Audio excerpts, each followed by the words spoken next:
So Neil, coming into Thursday, Friday, and patience proving dividends again.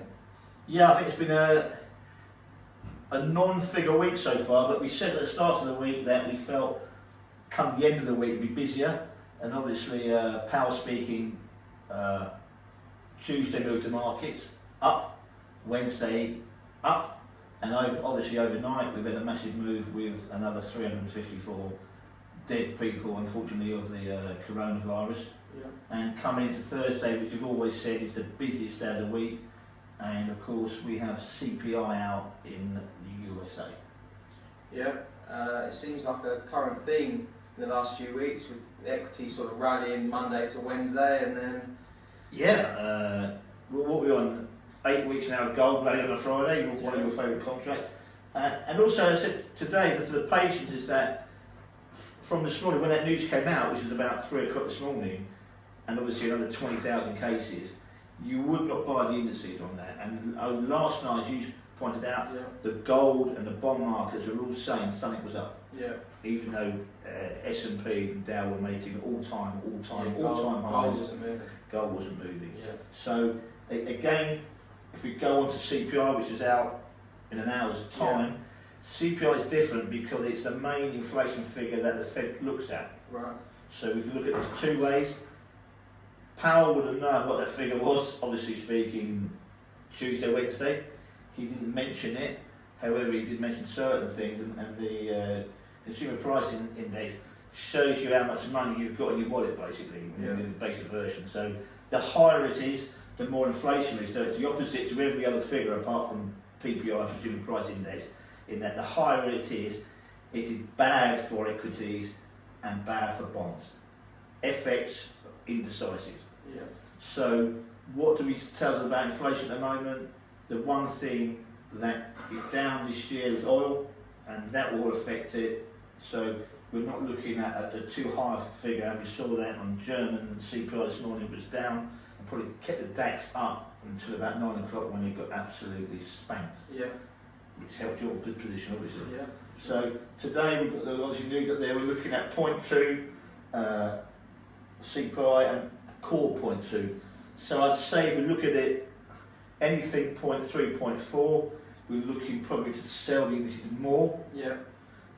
If we've got a negative figure, remember Germany was negative, I think we'll probably get a little spike up in the indices, S&P and Dow, and then I think they'll probably get hit again. Yeah. Because the rest of the world says, 354 people dead, and another 20,000 contracted this illness, will move again. So, in difference in the market, but prices has paid out. And a lot of people this morning sold it, taking the money, and always made their money for the week. Yeah. And that's the one thing we're learning at Educated Trade is have the patience and wait for your trade. Exactly. Do you need one good trade a week? One good trade a week, and some people over trade, as we can see up here. Bradley had a few trades on, but he's had a view, but he's waited for that view all week. Exactly. And he said all week, I'm going to wait for CPI, and he has.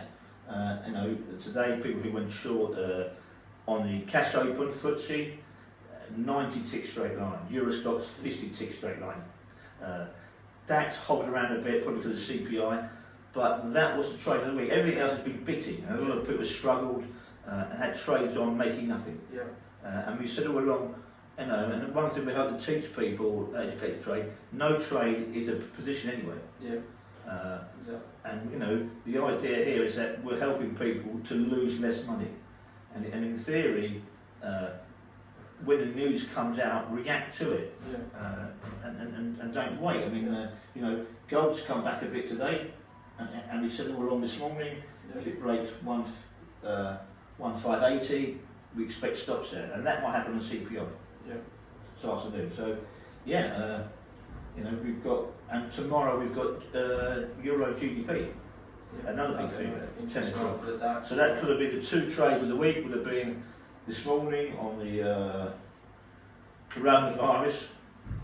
Big news. I mean, how do you find that 300 extra people overnight? Are they hiding in cupboards? Yeah. So the same thing that's coming out for the weekend will be the distrust of the news coming out of China. Yeah. And again, people looking for the safe havens, hedging. A lot of people are confused this week because stocks have gone up and up and up and up and up, and probably overinflated. and in the bond markets going up and up and up and up. Gold's held where it is, so something's not right. Yeah. So we're expecting volatility, and the same thing when we're looking at trading in the markets. Although the DAX is off 200, it's not even 1%. No. So in reality, if you look at it percentage-wise, it will help you out. And the same with the Dow being off 200, 250, Yeah. that's not even 1%. No. So when we talk about market being off 3-4%, the Dow could be off 1,000 points, Yeah. and that's, people say, oh, that's quite bad, and 1,000 points would be quite bad. Yeah. But at the moment, That's where you can run your positions. Isn't it? less than 0.5%. Yeah. So a lot of people today, and we're trying to get people into Euro stocks at the moment.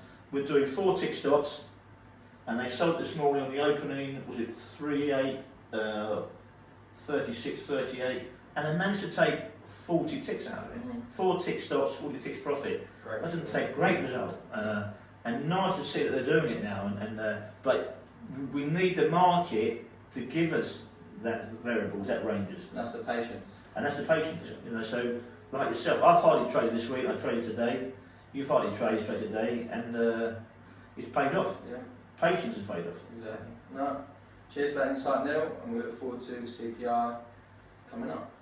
Just remember on the CPI, it's the reverse of the normal figure. So a higher figure, bad for equities, bad for bonds.